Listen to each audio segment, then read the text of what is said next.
Good morning or good afternoon, depending on where you're watching from today. Welcome to this edition of the Example Show. I'm super excited to have Alex B. Sheridan. He is a LinkedIn video creation specialist, and we will be back in 60 seconds to talk more about that.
And we are back. Welcome, everyone, and thanks for joining this episode of the Example Show. I am super excited this morning because, well, first of all, this is I've never really met Alex before other than a few LinkedIn messages, but Alex Sheridan, I don't know if you know who he is. I hope you do. If you don't know him, by the end of this episode, you should know who he is. He creates LinkedIn, not lives yet. He creates LinkedIn videos, and they're fantastic. They're funny, they're informative, they're great. And so I am going to toss it over to him. I always get my arrows wrong. Toss it over to Alex to introduce himself and tell us a little bit about what he does. What's up, guys and gals? Hope to make this a pretty interactive live. So I'm excited to be here, Ryan. I appreciate you having me on the show. I'm pumped. And so my name is Alex Sheridan. I am the founder of Impacts. We're a social media marketing company. And yeah, we transform founders, executives, CEOs, business leaders into revenue generating content creators on LinkedIn. Well, fantastic. We got a couple people here in the audience, David, Marco, and Sarah. Thanks for tuning in here. Martin, what's up? Good morning. Oh, good morning, Martin. Yeah, so it's fun. Couple of housekeeping things as we go along on the show. If you have questions for Alex, please throw them out in the comments and we will get to them. I do this as part of my lives. I put a question scrolling across the bottom. That's for the audience. That's why it says audience question. And so you can answer those questions and provide us with that. So right now, tell us where you're watching from. And it just helps us know a little bit about where people are coming from. I love doing lives. I love doing videos online. People join from all over the world, so that's kind of cool. But here's how this works, Mr. Oh, bumped the wrong button. Mr. Alex, I start out the show and I will ask 4 questions that I ask everybody on the show. Kind of simple, easy, get to know you questions. Don't stress about these. Don't think too hard. But they're all about just how can we get to know the guest of the week just a little bit better. So we are going to start with this one. How many cups of coffee do you drink every week? So usually it's about 2 a day. So I'd say, 14, generally speaking. Usually in the morning, and usually I'll have a second cup, and that's about it. I typically don't mess with it in the afternoon. Hey, I was actually going to guess you weren't a coffee drinker, but is that right? No, yeah, I love a good cup of coffee, man. Yeah. Hey, that's just great. Next question on the list.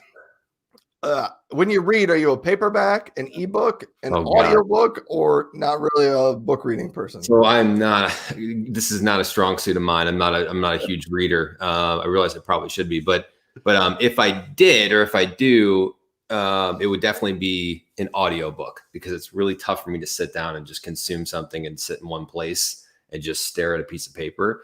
It's not really my vibe. Now, that being said, I am a daily learner. So I may watch a video, I may pick up an article, I may, look in the comments, I may talk to somebody and get information from. So I'm a daily learner, but not a huge reader. Hey, that's okay. I mean, everyone's got different preferences. There's some people love their man. books. Yeah, that's right. And yeah. All right, we're actually going to hop into some of these questions or some of the comments here. Good morning, Andrew. We got somebody tuning in from Florida, Martin. David Gibson. He hosts a great show. Alex, you should probably be a guest on his show sometime if he hasn't gotten in touch with you about that. He works in the oil and gas industry, but he does a great show, brings on a ton of good people. But he said great content. Instead of just saying do this with LinkedIn, he tells you a story on how to make your stuff better. And that's really true. Alex does a very good job with this. If you ever see his videos, I always like to say videos can be entertaining or educational, and it's hard to do them both. Alex does them both very well. So, and some other answers. Paige says she drinks 0 cups of coffee a week. What? And I don't either. You don't either? Really? I bring my mug and it's got orange juice in it. Oh, orange juice is good. I love a good glass of OJ. But it's getting colder. I'm from South Dakota. It's getting colder here, and we're starting to have hot cocoa season. Ooh. So yeah, and so there's Dave and coffee in the morning. Double shot. And man, we got somebody from Northeast Ohio on here too. Oh, love it. All right, I'm diving back into the questions for Alex. Yeah. What's your favorite restaurant, Alex? Gia Mia. It's a modern. I know. I didn't even hesitate. Gia Mia. It's a modern Italian restaurant in St. Charles, Illinois, which is just western suburbs of Chicago, where I reside. And it's a really good restaurant. Really, their chicken marsala. They bring it out. It's just piping hot. It's got all the different vegetables around it on the plate. They got zucchini fries. Oh, it's phenomenal, dude. Calamari's off the charts. Really, really, really solid. But I like all types of different foods, man. I'm really like Mexican, Italian. I love hibachi style grill. Like I'm all over. Hey, one of the reasons I like this question, like when I asked you, your face lit up and you were excited to tell us all about your favorite restaurant. So I like that. I've discovered doing these that people have stories and emotional connections to their favorite restaurant. So totally. It's kind of a fun connection there. When you were growing up, what career did you want to have? I wanted to be a famous rapper. Yeah. I wrote rhymes when I was in school. I don't know if that's really a career, but like I literally would sit in high school when I was 14 and just 15, 16, 17 and just write raps during math class, during science class and stuff. And it's funny looking back now because I see that creative, which I didn't recognize as much back then because people thought it was just so weird. And the rapping thing never panned out, but I do use some of the creative and even some of the rapping in my content now. But that was what I always thought. I always thought I'm going to be on the big stage and I'm going to be rapping and, telling stories through music. And now I just tell stories through creative content. Well, you are the only LinkedIn rapper that I know of that raps about LinkedIn. Yeah. So I guess you made it. You made it from that. I'm on the big times, Big time. Hey, Paige would like some rap examples, but I'm not gonna. Well, I will tell you, go to Alex's LinkedIn page. Yeah. I did a founder versus employee rap battle, and then I did a sales versus marketing rap battle. And you can check them out on my page. Yeah. All right. So those are the 4 intro questions that I like to ask everybody. Good morning, Gopal. He's a frequent watcher of the show, so interact with him a lot. Now I'm going to dive into the questions that we're really here for and that people really want to know about. And my first one is, how did you get into video? Because I've looked into your background and you don't share a ton of that on LinkedIn, but how did you get into being a LinkedIn video creator? Yeah. So actually the origin story really starts, 6 years ago. I was working for a corporate company and a good career in the business world setting, doing business development for them. And I started creating videos on YouTube. I created maybe 10, maybe 12 or 13 videos. And back then, video content wasn't as big as it is now, especially on LinkedIn and other platforms. And what happened was I was creating videos that were relevant to my industry that would help the managers that I was working with. And I thought it was going to be a good brand building, a good exposure type thing for me to help win clients and make an impact. And I started creating these videos, and I went through what a lot of people go through, which was people thought it was weird. They saw my videos and were like, whoa, Alex, especially about the company I was at, they're like, Alex is making videos. And they kind of had a chuckle about it. They're like, oh, Alex is making YouTube. I was on YouTube the other day, found one of Alex's videos. So what happens is I kind of let that get to me, and I didn't really know what I was doing 6 years ago with this video stuff. And so I just kind of stopped making them. I didn't see amazing results in the first 10 to 12 videos. I got some backlash from other people, and I was just like, you know what? I'm just not going to do this. Maybe another time. Well, then last year, I got onto LinkedIn officially hardcore for my business, which is Impacts, the marketing company. And I started off doing, I was going to help people grow their business, generate revenue, generate sales. I started posting some videos, and I said, you know what? I'm going all in on this thing. Like, I don't care. I'm not going to worry about what other people say. I'm not going to worry about if it takes off right away or not. I'm just going to go for it because I believe this is the present in the future. And I said, you know what? I'm also going to show my personality. I'm going to bring some humor to the content creation world. And I'm going to create this thing. At the time, I had called it entertainment, where it was like training people while you're entertaining, or you can call it valuetainment, whatever you want to call it. But that's what you were speaking to earlier. How do you be creative and entertain people, but also really bring value, really help people and have a strong message? And I said, I'm going to build my brand off that. It's going to be Unleash the Creative, helping people, unleash their inner creative and their inner potential. And so I got on LinkedIn and started creating videos. And before you know it, customers were coming to me. And I was like, holy cow, there's a business model around this. And I just took that and ran with it. Yeah, that's one of the things you talk about. And it leads me great into this other follow-up question where you just talked about this. How do you get customers to come to you? Yeah, it starts with knowing your target audience, right? You have to know, who do you want to come to you, and where do they hang out? What are they interested in? What do they want to hear about? What would make them want to reach out to you? And then it comes down to putting together a content strategy where you're going to deliver consistent value to that audience. So if you're talking to, for me, it's like founders, executives, business owners, and I'm teaching them things about LinkedIn, video marketing, how to win customers on here, how to send DMs. And it's all stuff that for a lot of them, they're not super familiar with, right? They don't understand it fully. They're not getting the results they want. So when I come out and I show a video of me explaining how to do some of these things, they get a lot of value from it. Right. And then they may go and implement it. They may not. But either way, the next time they think about video marketing or LinkedIn marketing, they think of me because I'm consistently showing up in their feed, bringing them free value. And that's the key to this whole thing. Yeah. Consistency and being there. And it's good that you say you don't have to sell right away. You don't. As far as I can tell, you don't really sell from any of your videos.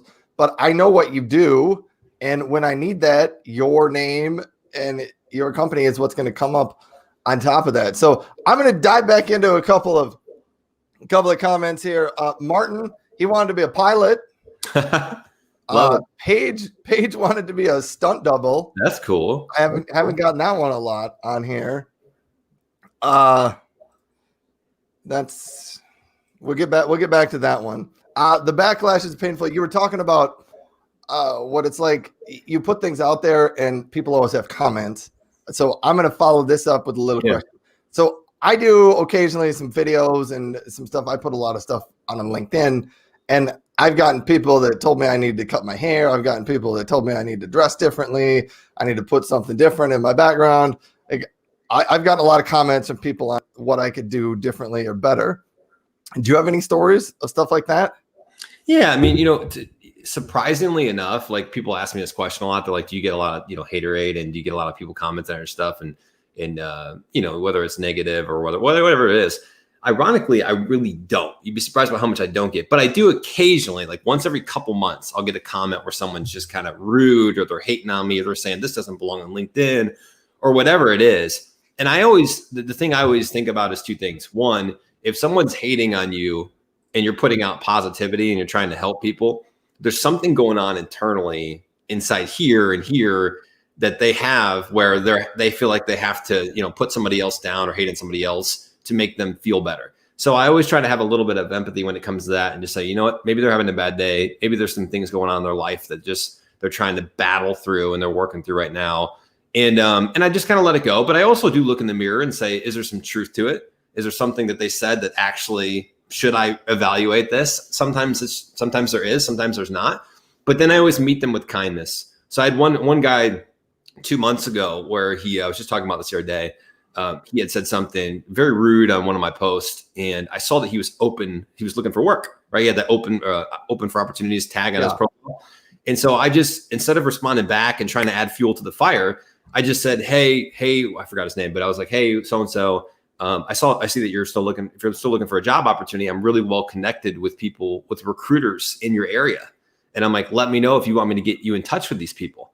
And his response back, it went from like the rude response to instantly like, oh, I didn't expect that. And thanks for saying that. I'm good now, but I appreciate you offering that.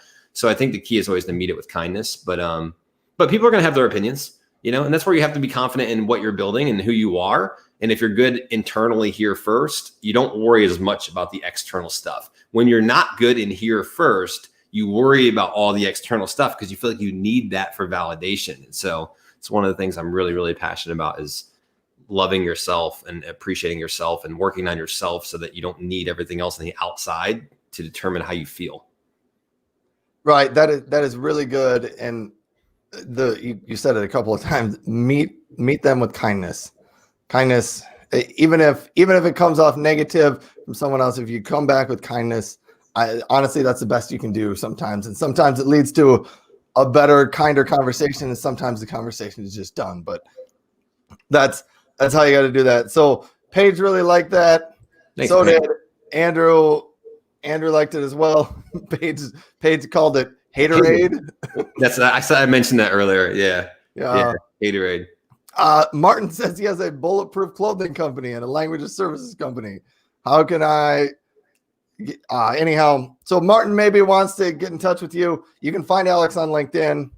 Send him a message afterward. And Andrew said, "I wish I can clip that message. It was amazing." Well, I'll maybe clip that message when the show's over. So, and then I'll put it out on LinkedIn. Appreciate you, Andrew.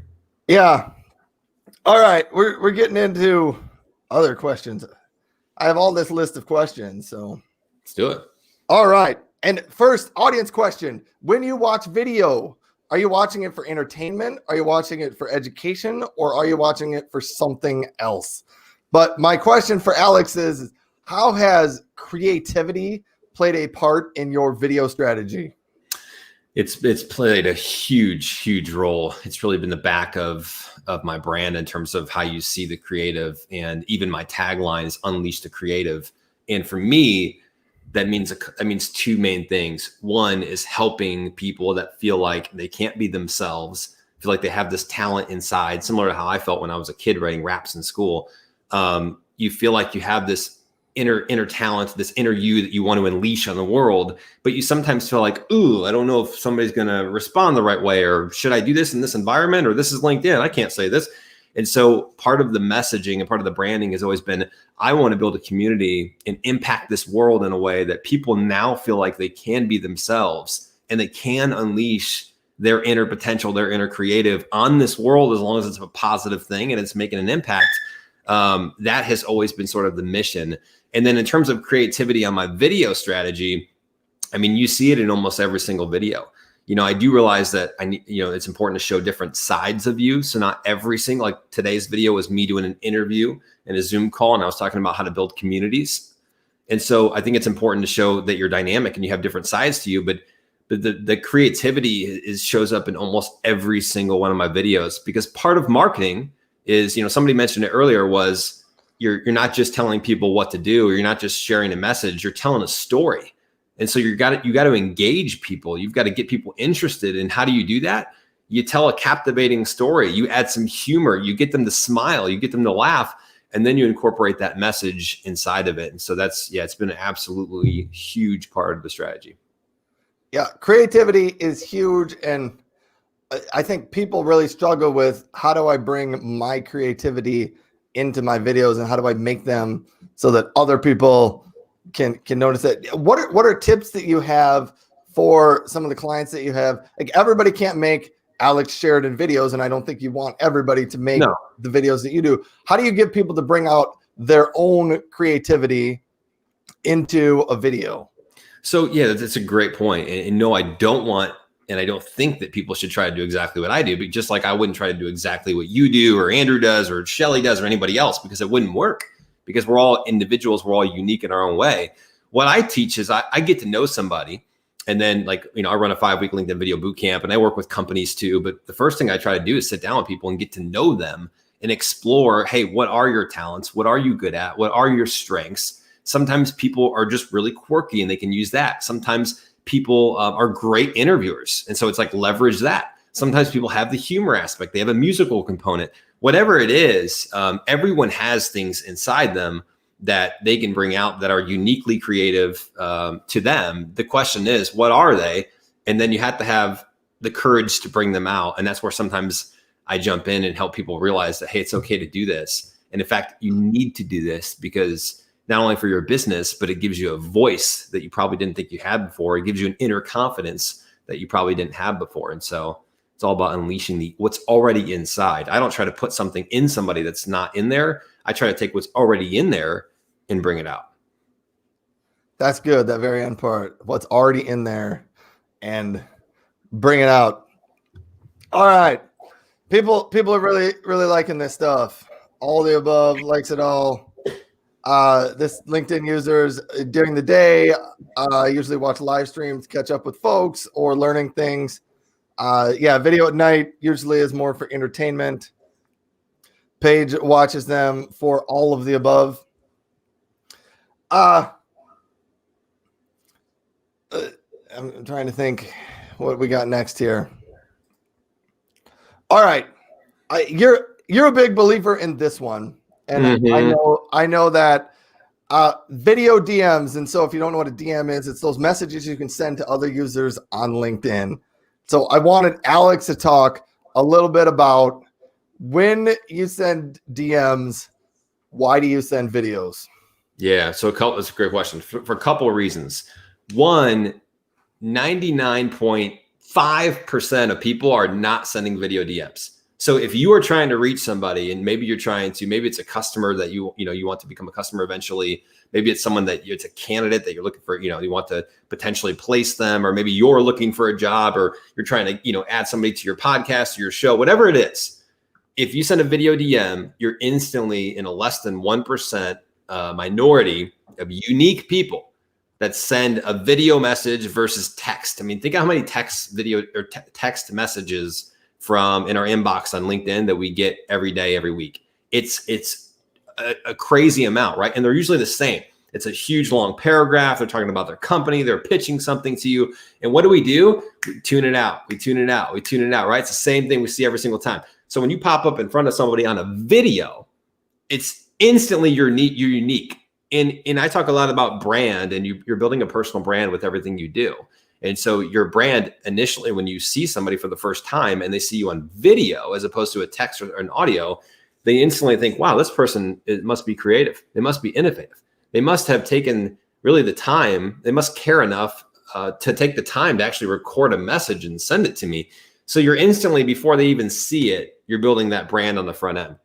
And then the other thing it does is it's such a personal touch. So I always recommend personalizing the video. Don't just send some random video saying, hey, I want you to, I want to do business with you. You have to mention something about their profile, or maybe a show they do, or some of their content. Bring that to the video DM.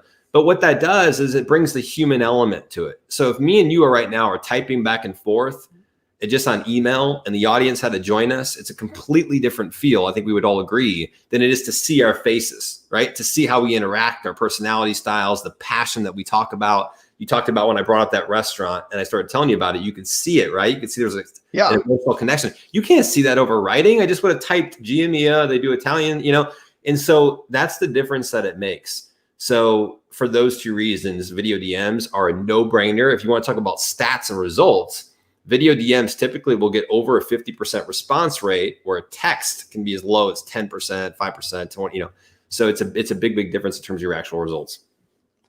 Yeah, and that's a huge one. some interesting comments coming in. Paige didn't even know video DMs were a thing. Really, another LinkedIn user did not know that. And hey, really quickly, I just want to mention this because I feel like some people legit don't know it's a thing. Go in your message, like in your messages right now, right? Your messages where your DMs show up. Click on somebody to message, and in the bottom right, or the bottom screen, you will see that plus button there. There's a plus button and there's a microphone button. Hit the plus button, and then it opens up a window like this, and then you click video, and then you turn it on selfie mode. You hit record, and boom, that's a video DM. So some people think you got to upload a video or some third party. I'm like, no. It's on the platform of LinkedIn. Yeah, it isn't that hard to do. No. LinkedIn doesn't always do a great job of making their features easy to find. So it's there. You just got to click that plus button. Yeah. Like you can also send an audio post or a picture if you want to, but it's just one of those things. People don't know you can do it. So if you send one, just like Alex said, you stick out as being someone who's creative and innovative. Yeah. And being that type of a person. And here, Glenn had a good comment. The only reply to my connection request I remember is Alex B. Sheridan's 30-second video he made on his phone on his couch. And I love it. Love it. It really is true when you send a video DM. And I think the other thing to remember is don't always try to make it perfect. Just pull out your phone. Yeah, and make that message. The key is to have a casual, friendly, warm approach. It's not to get on here and say, "Hi, my name's Alex. I run a company. I'm going to talk to you today." Like, you don't want to do that. I pop on there and I'm super casual. I'm like, "Yo, what's up, Tom? Hey, it's Alex. I just want to pop in here real quickly." Like, be a human being. Sometimes we forget when we jump on these platforms that like we just completely forget how to be a human being all of a sudden. And so let's humanize this process a little bit more. Yeah, hey, I'm switching our screens around, making it a little bigger for you, Alex. Now you're center stage. I'm on stage now. Oh wow. So anybody out there, if you got a question for Alex, please drop it in the comments and we'll get to it. I have a few more questions for him. Green screens. I know you're a big believer in these. I don't think you have one behind you right now.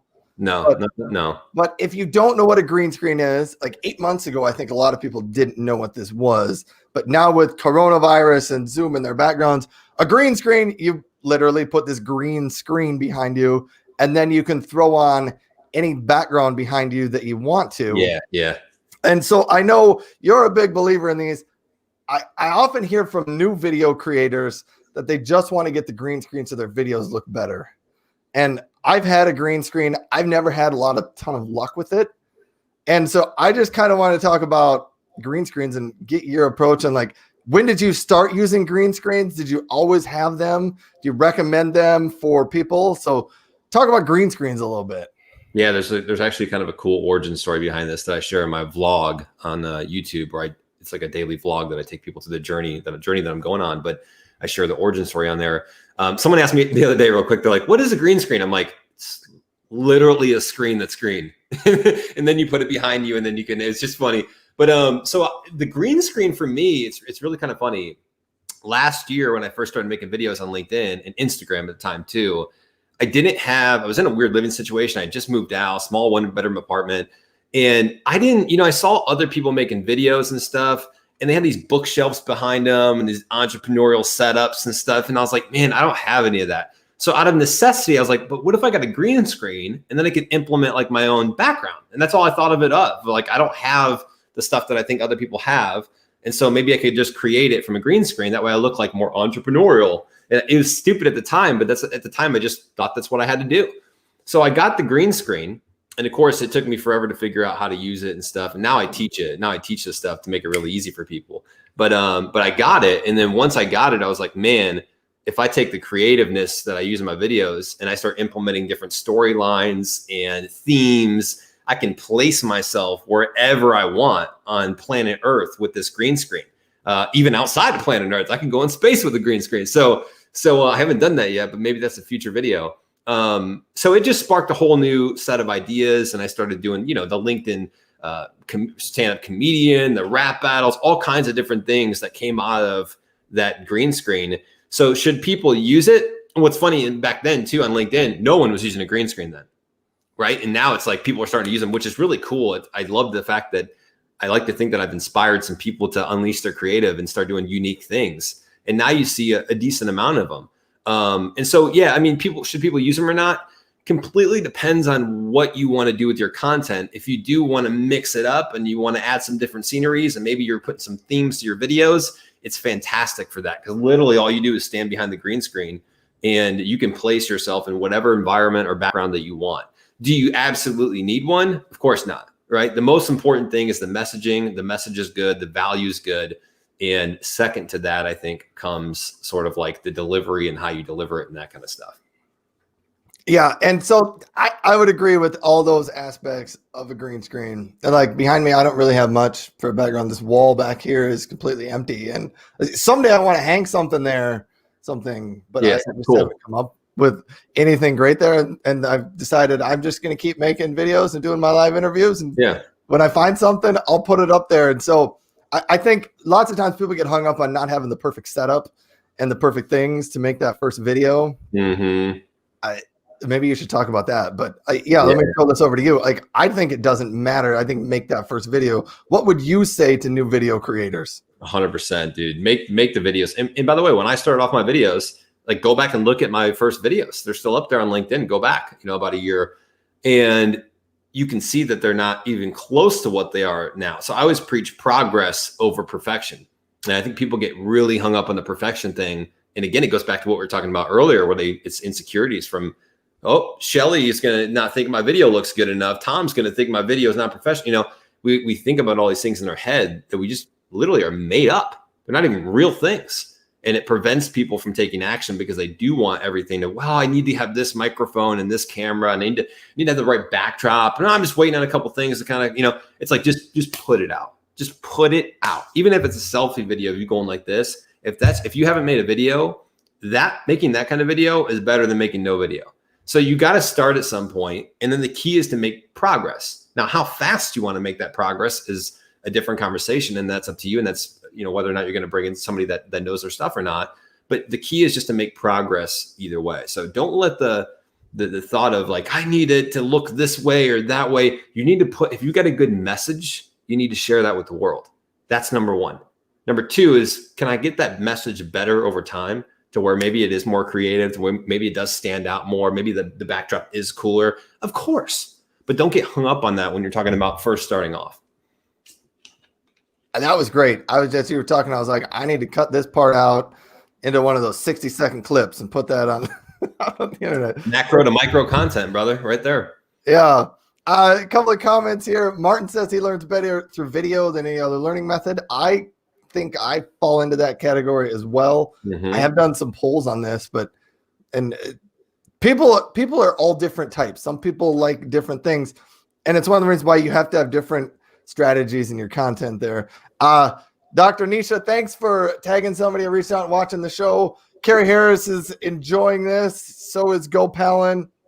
One of the things Carrie said, always be your true self. And yes, Alex has hit on that a whole bunch. Yeah. So far in our little interview here. Here comes one of my favorite questions of the entire interview. What question do you wish I would have asked you? It's a big one. Nothing really comes to mind that I wish you would ask me. I just like taking questions, what people want to hear. I'm all about like serving my audience and giving. And so I don't necessarily have a question that I would want you to ask. I just what I hope more than this is that people ask the questions that they really want to know the answers to. So I hope if there's an audience member right now, if somebody's watching right now, and if they've got something on their mind that's really eating them up or something that they're really curious about, or maybe it's preventing them from taking action, I hope that they ask the question because I'm trying to make an impact, So that would be my answer to that. Hey, that's fine. Sometimes I interview people and I don't always hit on the topic that gets them really excited. Yeah. And so that's why I asked that one. So Yeah. So that's fine. But you heard Alex. If you have questions for Alex, please throw them out in the comments and let us know. I know he'd love to answer some of those questions. You briefly talked about this a little bit earlier in the show, but why do you think video is so crucial right now? Well, there's a lot of stats that will show you. You could look up the numbers that will show you. What we were talking about earlier was that people retain more information through video. They learn more through video that's more engaging. 80% of people want to see. I forgot what the stat exactly is, but it's very high. Want to see more video from their favorite brands. So the consumers are telling the story that they want to see the videos. But from a practical standpoint, just think of what happened in the last few months, right? I mean, I started this company last year. And really like this year in terms of the LinkedIn video stuff in February. But think of what happened. March hits, all of a sudden COVID gets real and on center stage, and it's a big deal, and it's impacting all of our lives. What happened to all the live events? Poof, they all go virtual. They all go video. What happens to a lot of the meetings that we were going to have face-to-face? Poof, they all go Zoom. They all go video. What happens to a lot of the content that we wanted to start creating? Poof, it now goes video. So it's become bigger.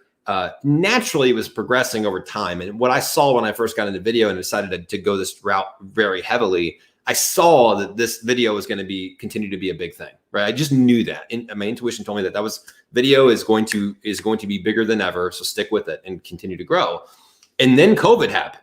And then it just completely expedited all of the things that I thought were already going to happen. And it took it in probably 2 or 3 months, 6 months, of a window when it probably would have been maybe a 2 or 3 year window. So it just completely fast forwarded everything for people to pay attention to video. And it's funny because my business started taking off because of that reason. People started saying, oh my gosh, everything's virtual now. Everything's video now. And I literally don't even have a video presence. People don't even know what I look like outside of showing up face to face. That's a problem, right? That's a problem if you're a CEO, if you're a founder, if you're an executive, even if you're an employee and you have no virtual presence, you have no video presence. People, you don't even exist. There is no live gates anymore. There is no conferences. There is no face-to-face. If you're not here and making a difference and you're not putting out good content, you're kind of irrelevant. And so people, it really hit home for a lot of people, and people realized it very, very quickly. So for those reasons, video is absolutely huge. It is huge. And coronavirus brought this to light. And I always say this is one of the positives that came out of coronavirus. People discovered live video is actually a thing. Yeah. And just the idea of video, like you were talking about this, we went to from in-person events to video meetings, and the idea of you have to talk to your camera, which is right in front of you, instead of staring over here at the screen and your camera's over here. It's not intuitive. And it takes some practice to be able to do this and to do it well and be comfortable doing it. So great answer there. We got a couple of questions coming in here. We're going to start with Ilya's first. So Ilya, thanks for watching. What's the best way to get out of your inner voice when recording videos? And you talked about that a little bit, but I'm going to let you dive into that one a little bit further. So I think what she's talking about is how do you get out of your own head, and how do you figure out how to, you're doubting yourself. You're worried about it not being perfect. The first place, I'm going to go really deep here, but the first place I would go is look inside and look and think about, why am I worried? Because usually what this all comes down to, because I made a video like about a week ago, and it was about perfectionism, and people are using perfectionism as an excuse to say, hey, I want everything to be perfect, when really it is like, hey, really you're insecure about certain things. And that's why you're saying, I want everything to be perfect. Because if it needs to be perfect, why does it need to be perfect? Because you're scared if it doesn't look perfect, somebody else is going to see you as non-perfect. And guess what? None of us are perfect. I've messed up on almost every single video I've done to a certain extent. Some people may not catch it, but I see it. And so I think there's a couple things I think about. One, look inside and figure out, why is it such a big deal that external forces, external people that typically will not have a bearing on your life and your happiness and your career, why do they get a say in what you do or do not do? Isn't it funny how that works? Like these people have a lot of times sometimes it's family and friends, and I get that. But a lot of times we're worried about the judgment of other people that really aren't going to have an influence on our life. Yet we give them all this control to say, but they're the reason I'm not going to put out this video or record this. So usually it's not us, it's what we think about in the environment. So I would look internally there and figure out what is it about that that I feel like I need that external validation, or I need it to be perfect for other people. There's something to that. The other thing I would say is you got to remember, and this is big time for people, you got to remember that failing, making mistakes, looking foolish at times, this is all part of the success equation. Like when did it all of a sudden business get to a point where it's like, you got to know everything day one and you got to have everything set in line? This would be the same, Brian, if I was going to, like, imagine me going to a boxing gym, and I don't know if people follow boxing, but let's say Floyd Mayweather, Manny Pacquiao. I get in the ring and I'm like, yo, I want to spar with you guys. You guys are world champions. You've been doing it a long time. You're professionals. I want to be just as good as you guys right now. Otherwise, I don't want to do it. They'd laugh at my face and they'd be like, the only way I got good at this is because I got punched in the face 20,000 times. I got in the ring. I wasn't scared to fail. I wasn't scared to get knocked down. I did get knocked down, but I got my ass back up again. And I think this is something I'm really passionate about. You can tell. But that's the key, that you have to build in the mistakes and the learning lessons and the mini failures into the success equation. Some people's success, failure, it's like, no, they're one and done. If I had not messed up 1,000 times on videos, I'd never be here today. That's a fact. And if you go back and look at my first however many videos, and I've made hundreds of videos now, I mean, you can see the progression, but you can see there's lots of mistakes. My backgrounds didn't look good. The green screen was off. I have some videos where the green screen was behind me, but it was literally just a green screen and no background because I didn't know how to use the green screen yet. I mean, failing all the time. But big picture, I was winning because I was taking those mini failures and many mistakes. I was learning from them. I was getting better, and I was making progress. So if you want to fail long-term, you're going to worry about failure and mistakes, and you're going to worry about what other people say. If you want to win long-term, you're going to quiet out the noise, have confidence what you're doing here and here is the right thing, if it's the right thing for you, and you're going to go. And you're not going to worry about it being perfect. You're not going to worry about making mistakes. That's all part of the learning process. You are dropping some fantastic knowledge on here, Alex. So I'm talking with Alex about being creative with video and that entire topic. I wanted to say your story, make it the same size. Your story about the boxing, I thought that was a great analogy, because when you think about boxing, like if you wanted to box somebody, I don't know if you really do boxing, but if you want to get good at it, you got to get punched in the face so much. And that hurts. If you want to get good at making videos on LinkedIn, no one's going to punch you in the face. Right. At least I don't think that's going to happen. No. But like all you're going to get is you might put up a video and maybe it only gets 2 likes. And my videos only got 2 likes. Yeah. Like that doesn't really hurt. That's more of a pride inside thing rather than. Yes. It's an ego thing. And you know, it's funny about boxing too, because I did box. I belonged to a boxing gym for a couple of years, and boxing's like my number one sport. And what happens, it's really interesting. When you first get in the boxing ring, you're very nervous about taking punches, right? So when you get in, you can't think very clearly. You're like, oh my God, you're not yourself. You're trying to I just don't want to get hit, right? Even though you got the gear on and the gloves, your natural instincts, you go into survival mode. And so what happens is you kind of freeze up, and you can throw punches, but you're just not clear. You're just not very clear in your head. You don't have the confidence. You're worried about getting hit. Once you get in there and you've done it 20, 30, 40, 50, 100 times, you stop worrying about getting hit, because you realize when you worry about getting hit the whole time, you're completely eliminating any chance you have at winning. And it's the exact same thing in business. And here's what it goes back to, Ryan. This is actually really interesting. It goes back to our survival primitive brains. So think about it. Like in the old, that thousands of years ago, hundreds of thousands of years ago, we had this, all our brains are designed to do are to make us survive. Our brains aren't here to let's make Alex happy. Let's make him follow his passion. That's not what we were really built for. So our brains are in survival mode constantly, which is why we have this fear when we see things. We're like, ooh, that if that's scary, or if that could harm me in any way, even in society now, not only physical harm, but society, then I shouldn't do it. So if you think about the fear of getting on camera, the fear of sharing things publicly, The reason that's a big deal is because our primitive brain says, hey, if you're not good in front of your tribe, in front of your community, they could kick you out of the community. And if you're kicked out of your community, you don't survive. So a lot of this stuff is very primitive in terms of the way we think. What we have to understand now is nobody's going to kick you out of the community. And even if they did, you'd still survive. So it's like, it's just funny how these survival brain things kind of tie into what we're dealing with today. It's very interesting. Yeah, that is true. I got a fly buzzing around my head here. Anyhow, there's a ton of comments out there, and we're going to get to everybody's comment. Let's go. And your questions. So jumping back into them. Sarah, thanks for watching, Sarah.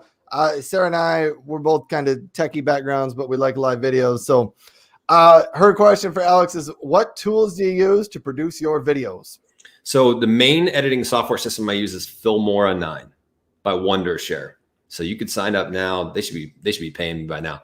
So you can sign up now for free. You could play with it, use it. There's a watermark on there. If you want the paid version, it's like, I think last time I checked, they were running a promotion for $69.99 for a lifetime membership. So it's not super expensive. You could go Adobe, DaVinci. I mean, there's a lot of different tools out there, but Filmora has been mine of choice. Nice. I'd never even heard of that one. I've used Camtasia. Yeah. And DaVinci is one that I've heard of. Yeah. All right. So thanks for that question. We're jumping into the next question. We're just going to keep going through them. How do you determine what content to do your videos on? And thanks for the question, Carrie. Yeah. Thank you, Carrie. Super simple. What does your audience care about? It's as simple as that. So if you're, I don't know, what does Carrie do? Can we see or no? Carrie is a tech recruiter, and I'm probably going to have Terry on a future version. Sweet. I'm going to do a series on with tech recruiters talking about. Fantastic. So I actually come from the staffing and recruiting world, so I know this space extremely well. And if you're a tech recruiter, chances are you're probably on LinkedIn to find and attract talent, I would think, right? Tech talent. So you put out things that they care about. So you try to help them with their interviews, help them find their next job. And I know sometimes people are like, well, but I want to help them find their next job. Yeah, you will, because guess what? When you're bringing value constantly to that audience, they come to you and they follow you and they want to work with you. And so when they can't do it on their own, you're the first person they think of. So Carrie, I would put out things like, here are the top 3 things you need to do before you're going into an interview to make sure that you nail this interview. Here's the one thing that people miss after an interview that you need to do to secure the job. And so those are the types of what do you say in an interview? How do you answer the question, strengths versus weaknesses? Right? People struggle with this stuff all the time. And so you've got an endless amount of content you can put out there, but it's all geared towards that target audience. Yeah, I was on the phone with Carrie a couple of weeks ago, kind of talking about what we're going to do on a future LinkedIn Live, but you could tell the passion in her voice. She just was so excited about all of this stuff. And I mean, she put some stuff out on LinkedIn now. I don't know if she does a whole lot of video yet, but maybe she will after listening to this. She's got another question. Do you live stream on multiple platforms at a time? If so, can you recommend a good platform for multi-streaming? I'm going to kind of ask this question to you. Do you actually live stream? No, I don't. I mean, I've played with it on Instagram before, but LinkedIn, I don't have LinkedIn Live. And I think a big reason, a lot of the people who talk about LinkedIn a lot, ironically, don't have it because LinkedIn doesn't want people to get on and talk a lot about LinkedIn. So I probably need to reapply, but no, I haven't been huge on lives. Yeah. All right. Well, I can, let me shrink myself down. I can talk about that one a little bit. I do stream to multiple different platforms. Like right now I'm going to LinkedIn, which is my primary platform where most people watch. I also go to YouTube because YouTube does a whole lot better job of archiving your content and making it easier to find. Yes. And I've been experimenting on Twitch, and so far no one has watched me on Twitch. So maybe it's not a great experiment. But Carrie, I use a tool called StreamYard. Send me a DM if you want some more details on that or some help with that. But let's dive into our next question we got here. So Ilya, what are your 3 pieces of equipment software you can't record without, aside from your camera? There's nothing that I can't record without, because I could do a video with my phone. So I wouldn't say that I absolutely need anything. My go-tos, though, for the most part, are I've got my Logitech camera, but you say don't go camera, I won't go camera. I've got my Yeti mic, which is just it's a $100 mic, improve the sound quality, and then typically I've got my my green screen for a lot of my creative videos, and you got to have good lighting. Your lighting's got to be good, right? I'm not dark right now. I'm not looking like an FBI informant or something, So you have to have good lighting, especially if you're doing the green screen. That's a whole other element of doing lighting because it really has to be good because it can turn out like crap if you don't. But you need good lighting and you need something that can record your visual and audio. And that's really it. Yeah. People often get hung up on what tech and gear that you need. And you just kind of laid it out there. You can do it on your phone if you want to. If that's all you've got, use your phone. I think people sometimes think that they see my videos sometimes and they're like, what do you use? And you got a studio? And I'm like, you'd be shocked by how basic the equipment is. It's not always the equipment. It's like how you use the equipment, what you do with it. So you can have a basic webcam here, a relatively inexpensive Yeti mic, and that's it. And you can make some pretty badass videos. Yeah. So a quick question from Armin, microphone. Like I just use a Yeti Blue mic. I mean, prior to coronavirus, it was probably $60, $70. It works great. I'm not shooting for James Earl Jones or somebody like that, but your audio needs to come across well and clear. And that's almost like the first place to start with. People will deal with choppy video, but if they can't hear you. Yeah, it's really important. It doesn't need to, it doesn't need to be the best quality ever, but it can't be like you're sounding like you're in a different room or it's choppy or, it can't be distracting. It can't take away from the message. Yeah. All right. Couple more comments, and I think we still got a few more questions coming in. But if you do have questions for Alex, please leave them in the comments. We're winding down our time here, but we'll hang out and answer questions. And if there's more than we have time for, Alex will probably send you a video DM with the response to your message. So I just put you on the hook there, Alex. I might just do that. You never know. All right. But Gopal, and this is reference to a question a little bit ago. We learn a lot from our failures. Ilya says her camera phone is broken, but she still uses it. And thanks for your answer and boxing strategy. Capwing, I believe that's a video editing software that people use. Yeah. Carrie, I called her a tech recruiter. I think she likes to be called a career coach. Yeah. So sorry about that, Carrie. Yeah. There you go. Here's another question from Dr. Nisha.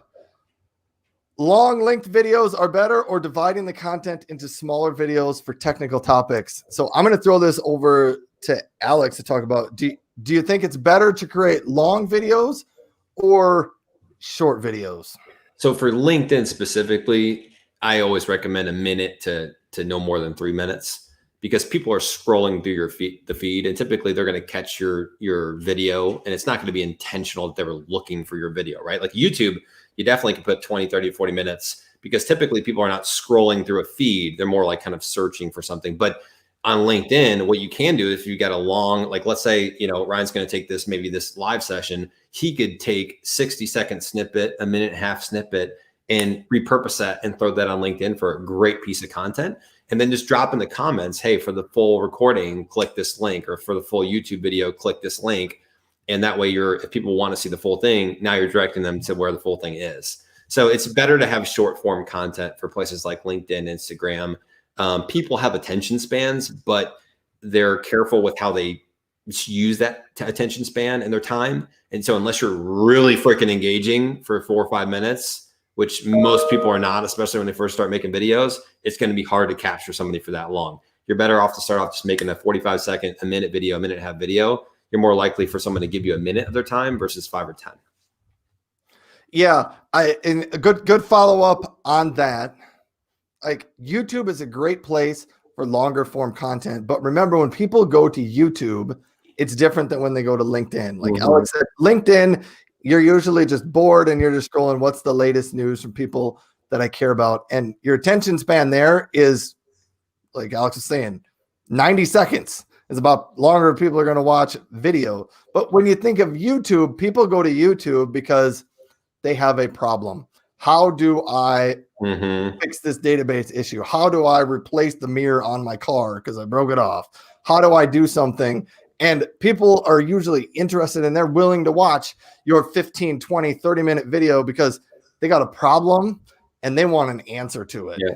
And they want a solution. So, but Alex's point too, you make a long form piece of content, you can cut it up and share those little snippets. And those are the snippets that are great for LinkedIn.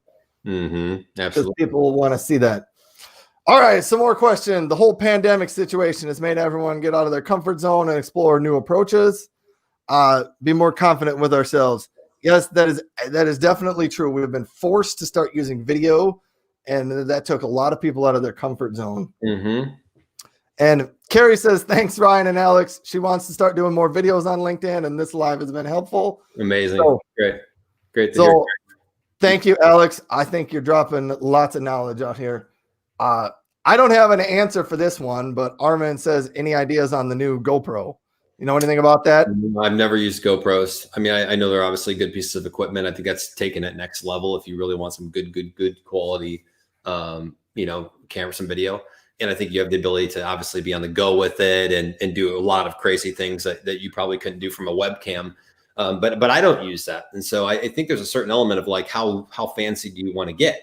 And if you want to get in the videographer world and you really are trying to go down that path, then at that point, you probably advance your camera equipment. You probably advance your video editing. The stuff that I teach is all stuff, like every one of my videos is all stuff that people could buy equipment wise for not super expensive. And it's relatively easy to use. And it's all plenty in terms of just being on LinkedIn and the social media platforms. Yeah, I don't know a lot about the GoPro. I've never used any of them. But another comment, Martin says, a good practice is standing in front of a mirror where you can see yourself if you're uncomfortable being on camera. You ever done that, Alex? No, because I've never been uncomfortable on camera. It was always natural for me personally. But I coach and teach a lot of people that it's not comfortable with, so I have that perspective. I definitely think going on video or in front of the mirror could be good. I would recommend, if you're really struggling with it, record your videos and then just don't post them, right? Record your own videos, get used to being on camera, or send a friend a video DM. If you're nervous about sending the video DMs, get some practice in, get some repetitions in until you feel comfortable enough. But you're never going to feel, if you're waiting for that magical moment where you feel magic, you feel like this is, I'm the greatest person in video ever. It's not going to happen. So at some point you just got to go. Yeah, that is so true. A couple of answers. Dr. Nisha was asking about YouTube, technical training, tutorials, and Ilya really liked that question too. I kind of had a follow-up on your talking to the mirror type of question. You said just record the video and don't share it if you don't want to. Yeah. I will remember when I first started creating videos on the internet, I would spend 2 hours creating a 60-second clip because I never wanted to fumble over my words and say, the hat. Yeah. And then, I'd start over. And the reality is people don't really care. No. The only person who really cares is you, because you're worried about everyone else and what they're going to say. But the reality is everyone else doesn't really even care as much as you do. Yeah. So make that first video. Here we go. I have to run in 30 seconds, just so you know, just FYI. Oh, wow. We're out of time here. Yeah. I got another meeting I got to hop on. I'm sorry for that. I gotta let Alex go. We're good, man. This is time well spent. This was good. Anyhow, maybe Alex will answer this question from Ilya sometime. Yeah. $1 million question for recording LinkedIn, portrait or landscape. You can do either. If you're going to edit, you always want to record landscape. So 16:9. So hold your phone like this. That allows you to put banners on top and bottom, subtitles. That you can do vertical, but you're not gonna have room to edit if you want to edit. Anyhow, thank you very much, Mr. You. Alex, for being on the show today. And I'll try to get some of these questions over to him if there's more questions rolling in. But thanks everybody else for watching, and have a great day, folks. And see you probably in a couple of weeks because I don't think I got a show next week. You got one life. Go live it.